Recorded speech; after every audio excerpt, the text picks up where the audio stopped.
January 1943. Berlin wakes beneath a pale winter sun, the sky over the capital clean and empty after another quiet night. Shop windows reflect frost and smoke-stained stone. Trams slide along frozen rails. The war, for a moment, seems far away. Then, without warning, the air changes. Sirens begin to rise, not the slow, familiar wail of a distant night raid, but sharp, urgent, confused. Heads turn upward across the city. No bomber streams stain the horizon, no formations crawl across the clouds. There is only a single sound, cutting through the cold. Fast, high, wrong. A dark shape flashes overhead, too swift to follow, too alone to be understood. Anti-aircraft guns hesitate, then scramble wildly skyward, searching for something that refuses to slow down. Berlin, the heart of the Reich, is being attacked in full daylight, and the aircraft doing it does not look like a bomber. It leaves no trail of escorts, no shield of fighters, no warning, only speed and disbelief. And as bombs fall across streets once thought untouchable, an impossible truth settles over the city. The airplane humiliating Germany's skies is not built from steel. It is built from wood. By the time Berlin heard the sound of that single aircraft in daylight, the air war over Europe had already devoured a generation of young men and machines. When Britain entered the war in September 1939, confidence in strategic bombing ran high in theory and low in reality. Royal Air Force planners believed fleets of heavily armed bombers could punch their way through enemy airspace in daylight. Relying on defensive gun turrets and tight formations to protect one another. In practice, the illusion shattered almost immediately. Early British raids over Germany in 1939 and early 1940 revealed a brutal truth. Bombers flying by day without fighter escort were not weapons. They were targets. German fighters tore through lumbering aircraft in minutes. Flak battalions, aided by searchlights and primitive radar, learned quickly. Aircraft meant to intimidate instead vanished into smoke. The casualty lists grew so long they blurred into statistics. Britain's response was survival, not conquest. By late 1940, the RAF retreated into the night sky, hoping darkness might shield what guns could not. Night bombing saved aircraft, but it broke accuracy. Crews often missed entire cities. Worse, Germany adapted. The Luftwaffe did not abandon the night sky. It domesticated it. Under the direction of General Josef Kammhuber, a formidable defense system stretched across occupied Europe. Radar stations, searchlight belts, and fighter control zones interlocked into what became known as the Kammhuber Line, an aerial fence over the continent. British bombers were no longer lost in darkness. They were hunted inside it. Each bomber crossing the line entered a killing corridor where radar tracked, searchlights trapped, and fighters destroyed. Losses crept upward again. Morale faltered. Technology raced and stalled in equal measure. Britain could not outbuild Germany in aircraft like America could. It could not match manpower. It could not absorb endless casualties in the sky. A new doctrine was needed, but none looked safe. Compounding the problem was the nature of bombers themselves. British design philosophy had hardened through World War I into a thick-skinned monster of an aircraft, heavy, armored, bristling with guns.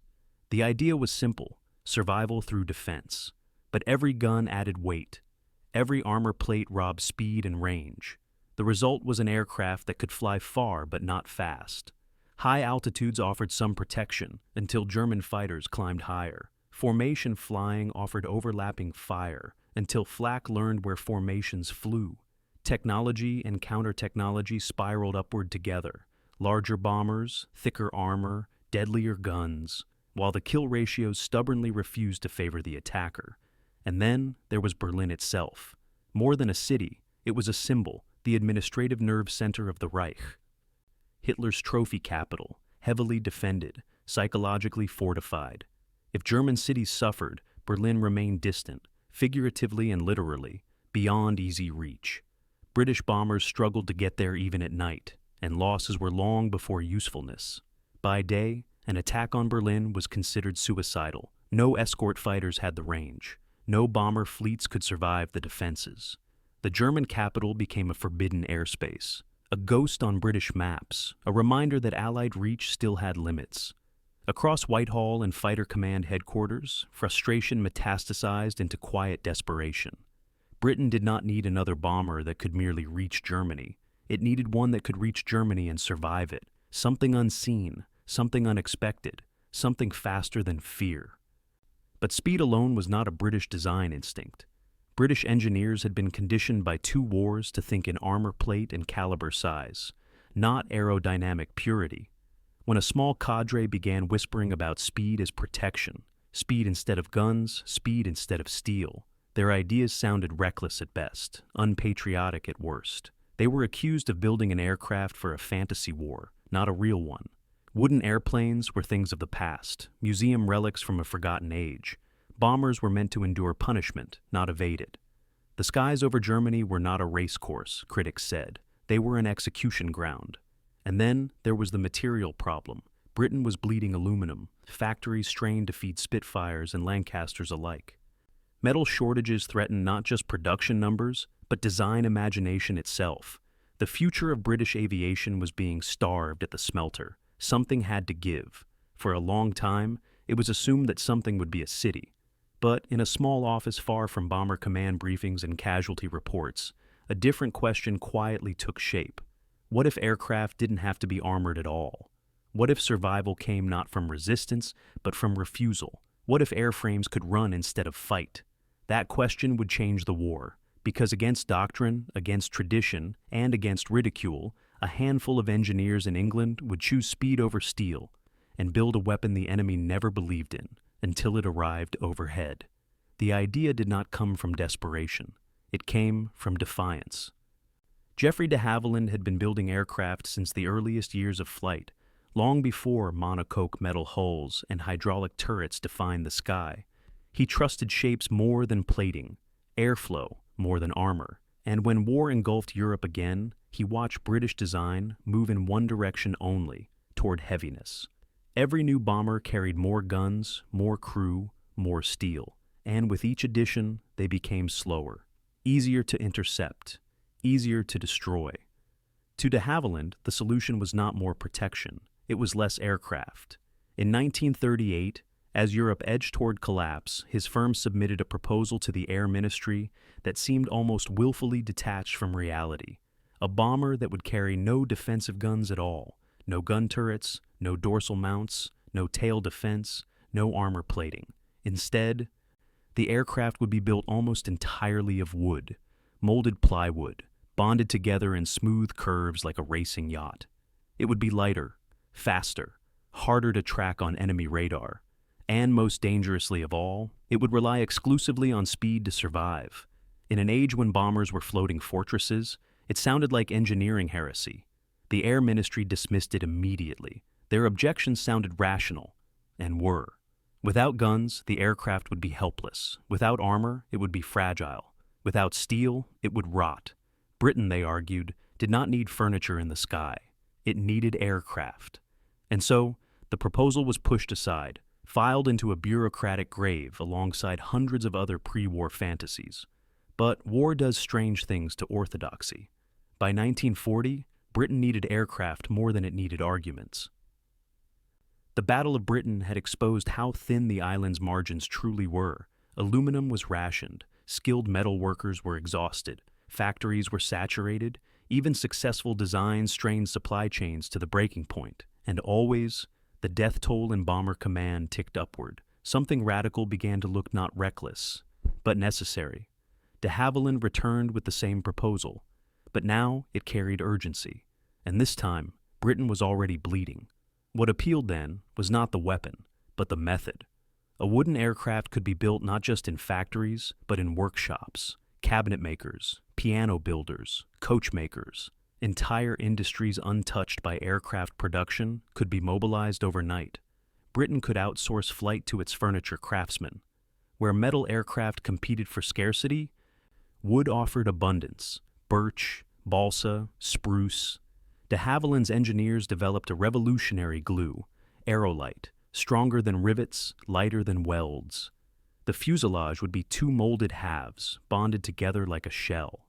There would be no traditional internal framework at all, no trusses, no internal skeleton. just a monocoque wooden body carved by airflow itself. Still, many at the Air Ministry did not believe it would fly. Fewer believed it would survive, but they approved a prototype, reluctantly, with the tone of men granting permission for failure. When the aircraft finally took to the air in November 1940, it did so almost quietly. There were no declarations, no spectacle. But within minutes, every doubt dissolved into astonishment. The prototype reached speeds no bomber had any right to claim. It climbed faster than fighters, handled like a dream, flew smoother than expected, and its wooden skin proved not weak, but elastic. It absorbed stress rather than transferring it. Damage did not propagate like cracks in aluminum. It simply bruised. Fighter pilots who tested it returned wide-eyed. Here was a machine that accelerated through air like it had matters to attend to. Here was a bomber that outran escorts and interceptors alike. With two Rolls-Royce Merlin engines, the same heart that powered Spitfires, mounted on a frame half their weight, the aircraft was born unbalanced in a world addicted to steel. They named it the Mosquito, not because it was small, but because it was fast, and because, like its namesake, it struck without warning and vanished before resistance could form. Production did not explode overnight. Skepticism lingered in boardrooms and bunkers, but each test flight brought new numbers, new performance sheets. New doubts turned into uneasy respect, and quiet began to replace laughter. Because the Mosquito was not acting like an aircraft that obeyed rules, the Germans, meanwhile, never noticed it at all. Too busy reinforcing flak belts, too busy upgrading radar arrays, too busy refining night fighters. They were preparing to fight fleets of metal monsters, not singles shadows faster than interceptors. Berlin's defenses did not expect an opponent that refused combat entirely. They did not plan for absence. They planned for engagement. And the Mosquito did not intend to engage. It intended to arrive. It was built not to fight Germany. It was built to outrun it. And when the first production models left the factory floor and entered squadron service, no one told the Reich what they were made of. Because it didn't matter. The only thing that mattered was how fast they were coming. The Mosquito did not change the war through a single virtue. It changed it because it shattered assumptions from every direction at once. To understand why this aircraft unnerved the most heavily defended nation on Earth, one must see it not from one angle, but many, technological, human, and strategic, each revealing a different kind of disruption unfolding at altitude. From a technological standpoint, the Mosquito was an aircraft built backward from doctrine. Where bombers were expected to grow heavier with each variant, it grew lighter. Where designers added turrets, it stripped skin. Its airframe was molded, not riveted. Its surfaces were sculpted from layers of plywood, laminated together under pressure into compound curves, so smooth they seemed artful. This was not nostalgia for wood. It was engineering refinement. The surface drag was lower than that of any metal bomber in its class. Internally, fuel and bombs were housed inside a clean, uninterrupted fuselage that had more in common with racing aircraft than military machinery. Two Rolls-Royce Merlins gave it a top speed that embarrassed older fighters and rivaled newer ones. Many German interceptors could barely catch it in level flight, and none could do so with ease. Where the Luftwaffe expected meat, this aircraft offered wind. But machinery alone does not create fear, men do. For the pilots and navigators who flew Mosquito missions, survival was no longer an abstraction of formation, tactics, and overlapping fire. It was personal. There were no gunners behind them, no one watching the rear arc, nothing but empty space behind glass. Flying the Mosquito meant moving through hostile air as if naked. Every burst of flak felt intimate. Every speck on the horizon became a threat. And yet, strangely, morale among Mosquito crews soared. They trusted the aircraft not because it promised safety, but because it delivered escape. They did not linger over targets. They did not circle and contemplate. They arrived, released, and vanished. In a sky where dozens of men died together, Mosquito crews lived alone, and lived often. They were not insulated by armor. They were liberated by velocity. Strategically, this forced a reckoning within the Royal Air Force itself. For years, doctrine insisted that bombers must fight their way to targets. Now, here was an aircraft that simply refused to fight at all. It bypassed engagement, rejected dogfights, and treated enemy airspace as something to trespass through, not contest. As it reached deeper, faster, and alone, questions spread across command desks. Why were so many men dying in slow bombers when one aircraft, properly designed, could do what an entire squadron could not? The Mosquito was not merely a machine. It was an argument made in air, an argument that flew through flak belts without pausing, an argument that crossed frontiers without permission, an argument that ended not with debate, but with explosions in places thought unreachable. And slowly, across British command channels and German warning systems alike, the laughter faded, replaced by silence. And calculation. From the ground, the Mosquito was an impossibility. German air defense doctrine had grown around the expectation of fleets, formations large enough to be tracked, predicted, and crushed inside a vast machine of radar and response. The entire system was industrial in scale. Early warning stations such as Freya scanned the horizon, Würzburg radar locked targets, searchlights pinned shadows, night fighters waited in containment zones like sprung traps.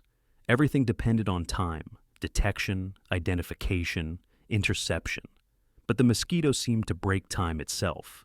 By the moment operators realized something was inbound, it was already past. Its speed did not merely evade interception, it corrupted the sequence. Fighter squadrons were launched after it had crossed their airfields. Flak had no lead. Interceptors climbed into empty space, searching contrails that were no longer there.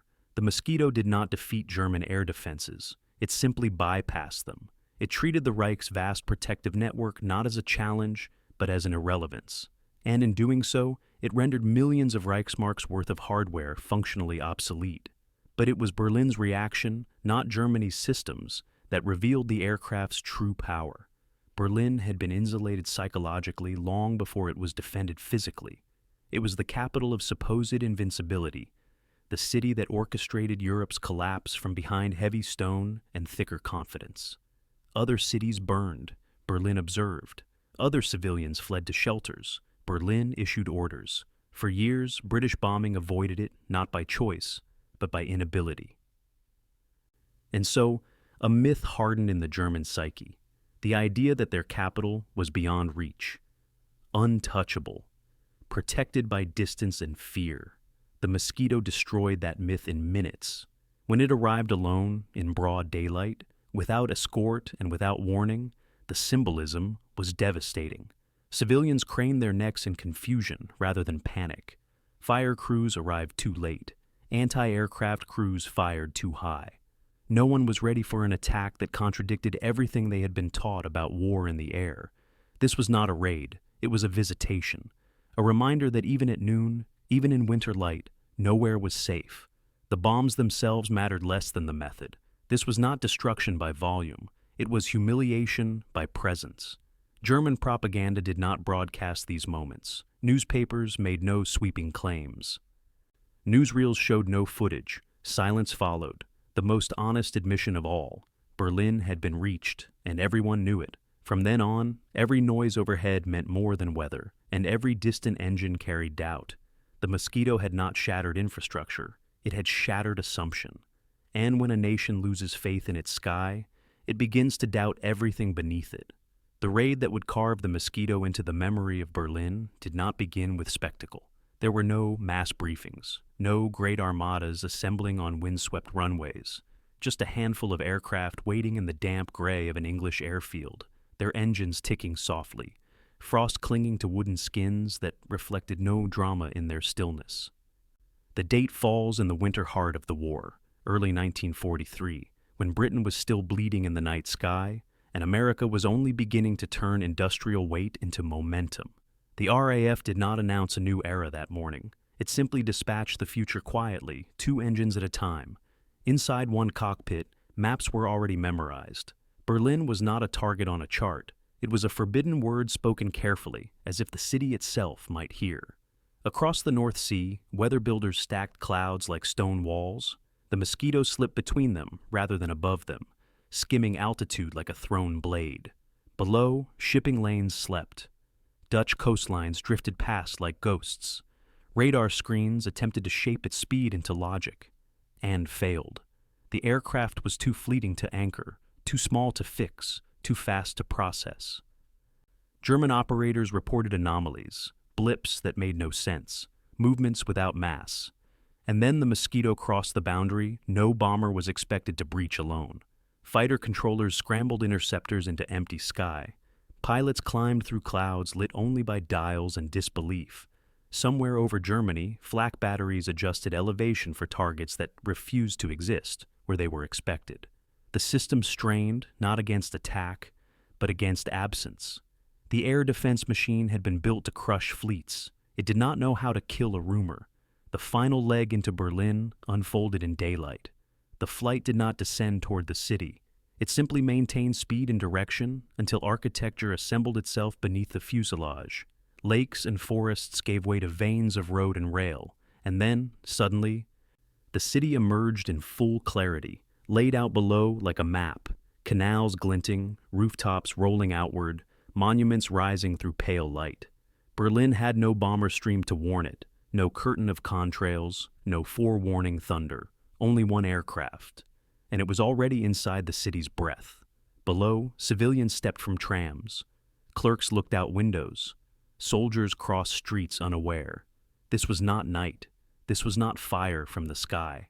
This was ordinary life. Seconds from interruption. The Mosquito did not slow. It did not circle. It did not announce. It arrived.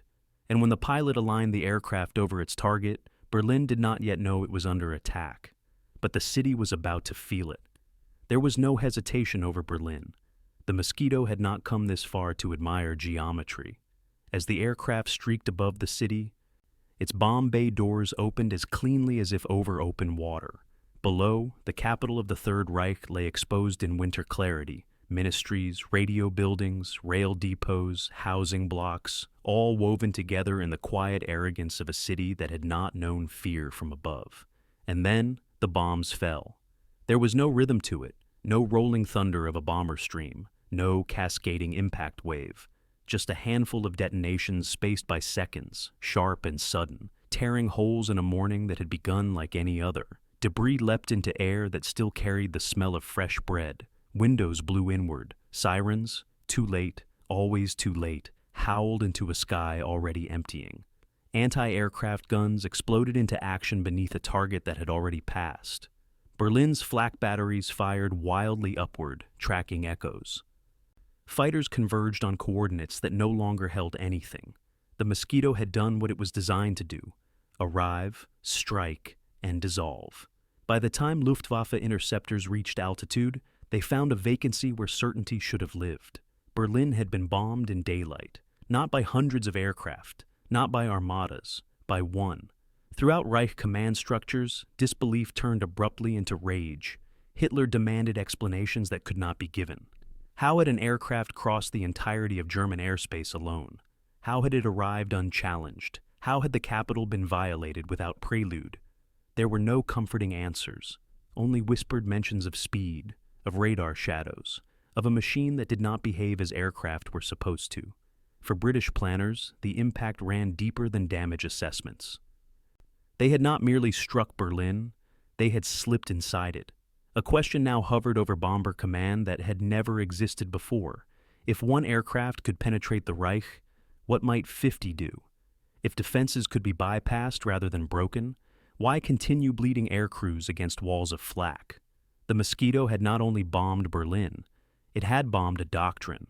It had detonated beneath the assumptions that kept bomber fleets slow and salvation abstract. For decades, air war theory had preached mass, numbers, formations, firepower. Now there was something new: speed, and it had arrived at the Reich's nerve center without invitation, without escort, without permission. And before Berlin's first piece of shattered glass settled, British air planners understood that the war overhead had quietly turned a corner, not with noise, but with absence, because the aircraft that struck the Reich in bright daylight was already gone. The damage from the Mosquito's daylight intrusion into Berlin could be measured in broken masonry and burned paper, but its true impact was measured in diverted resources, rewritten orders, and the quiet exhaustion of a defensive system forced to respond to ghosts. For the German High Command, the raid did not represent destruction on a scale that threatened industry. It represented something far worse: vulnerability. From that day onward, the Reich's skies could no longer be considered a barrier. They were now a battleground where advantage belonged to whoever moved faster than the clock. Within weeks, Luftwaffe Command began reorganizing its internal defense posture. Fighter units once reserved for the front were pulled back to protect the Reich. Fuel that once carried Messerschmitts eastward towards Soviet armor was now burned circling German cities in anxious patrols. Radar doctrine was re-examined. Response thresholds were shortened. Intercept squadrons were ordered to scramble at the slightest irregularity. Great machines designed to stop great threats found themselves chasing whispers over forests and fields. But chasing one aircraft at a time is not an efficient use of a war economy. Every Mosquito mission forced Germany to raise alarms that disrupted rail schedules, assembly lines, and troop movements. Each daylight penetration delivered something subtler than destruction: unpredictability. German planners could not assume quiet skies at noon anymore. And no defense system is comfortable when it must defend continuously. Fatigue followed readiness like a shadow. Men slept on benches beside radar screens. Pilots flew without knowing whether they would ever intercept anything at all. Flak crews fired at empty space more often than targets. And nothing erodes confidence like futility. In Britain, the effect was the opposite. Where mainstream bomber crews flew, knowing they might not return, Mosquito pilots came back again and again. Their survival rate became quietly legendary. Commanders who once doubted now requested Mosquito squadrons by name. Missions expanded, from precision bombing to reconnaissance to pathfinding. The aircraft multiplied into roles its designers had barely imagined. It was no longer an experiment, it was a system. Factories across Britain began to hum with wooden frameworks and resin-coated curves. Entire supply chains rearranged themselves around plywood and glue. Towns that had never built so much as a bolt for an aircraft were suddenly shaping fuselages. Music halls became workshops. Furniture plants became airframe factories. A nation without metal invented wings from timber. And as Mosquito production expanded, so did its reach. The aircraft now flew not merely into Berlin, but into every corner of occupied Europe. Rail yards burned. Gestapo offices vanished overnight. Bridges collapsed without warning. Entire command structures were photographed, mapped, and dismantled by a plane the enemy could not reliably hit. The Mosquito became Britain's scalpel in a war that had thus far consumed sledgehammers. German engineers tried to respond. They strengthened radar. They refined intercept timing. They deployed faster fighters. But they were reacting to something that was not supposed to exist. And every reaction was always half a step behind a wooden aircraft that continued to behave like the future. The Reich had not been outnumbered. It had been out-designed. And now the design was being mass-produced. Germany did attempt answers. New night fighters were rushed into service. Engine upgrades promised higher ceiling and better climb. Interceptor tactics were rewritten in ink that dried too slowly. But nothing closed the distance. The Mosquito was never meant to be caught. It was built to remain just beyond reach. Even when German pilots spotted it, closure was rare and brief. The British aircraft could dive away from danger, accelerate into safety, and vanish into weather. Other aircraft could not survive. Combat reports filled with the same exhausted phrasing: too fast, out of range, lost in cloud. For every tactical improvement Germany made, the Mosquito slipped into a new role and escaped again. The imbalance became painful. While heavy bombers required vast formations and incurred catastrophic losses, the Mosquito's casualty rate remained remarkably low. Where a bomber stream lost dozens, a Mosquito squadron lost men in single digits over comparable periods. This was not luck. It was design distilled into consequence. And slowly, within the Luftwaffe, something approaching envy took form. German engineers attempted wooden variants of the concept. Emergency programs authorized composite airframes. But innovation carried a lag that war does not forgive. Their aircraft were heavier, slower, and always too late. In official German communiques, the Mosquito did not exist. In unofficial circles, it was quietly dreaded. It became the aircraft crews whispered about when off duty. The machine that never dog-fought. The one that did not stay. The one that did not die the way others did. Some pilots spoke of it like a phantom. Others dismissed it as propaganda. None of them wanted to meet it in open sky. And it kept coming. Daylight raids multiplied. Special assignments followed. Mosquitoes struck Gestapo headquarters, disrupted prisoner transfers, destroyed records, assassinated infrastructure itself. They arrived low, fast, often without warning, and disappeared into weather Germany could not impose upon. Entire regions learned to listen for an engine they were never fast enough to see. By war's end, over 7,700 Mosquitoes had been produced. They had flown almost every mission imaginable, and they had done it while rewriting the math of aerial survival. Germany's air defense system had not collapsed. It had been bypassed, and that was worse, because a bypass system is not just defeated, it is irrelevant. Across airfields and after-action reports, one quiet truth settled in. The Mosquito had not simply been effective, it had been correct. Correct in a way that invalidates theories. Correct in a way that exposes comfort as liability. Correct in a way that admits that tradition is not resilience. And when the final Mosquitoes landed on Allied fields in 1945, streaked with oil and silence, they carried more than bombs had ever dropped. They carried proof. That speed defeats fire. That design dismantles armor. That assumptions are as vulnerable as cities. And the wooden aircraft that no one trusted had outlived its mockery. The de Havilland Mosquito did not conquer the skies through force alone. It conquered them through contradiction. In an age that worshipped weight, it chose lightness. In a war obsessed with armor, it chose absence. And in a world that believed survival came from standing firm, the Mosquito taught something quieter, that survival sometimes comes from never being where the enemy expects you to be. It was not the largest aircraft of the war. It did not carry the biggest bombs. It did not arrive in armadas that darkened the horizon. Yet its influence spread further than many machines built 10 times its size. It altered the rhythm of German production. It fractured the confidence of a capital city. It forced an empire to stare up at its own sky and realize that control was an illusion. This single aircraft, born from plywood and doubt, reached places that steel could not. And perhaps that is the Mosquito's deepest legacy. Not that it flew fast, but that it flew different. It reminds history that innovation does not arrive with applause. It arrives wearing absurdity. It is mocked before it is feared. And by the time it is understood, it is already gone. The men who built it trusted curves over cannons, glue over rivets, air over arrogance. And in doing so, they changed the calculus of war. So, when history remembers the Mosquito, it does not measure it by wood. It measures it by its echo. The empty sky after it passed, the silence it left behind, and the certainty it took with it forever.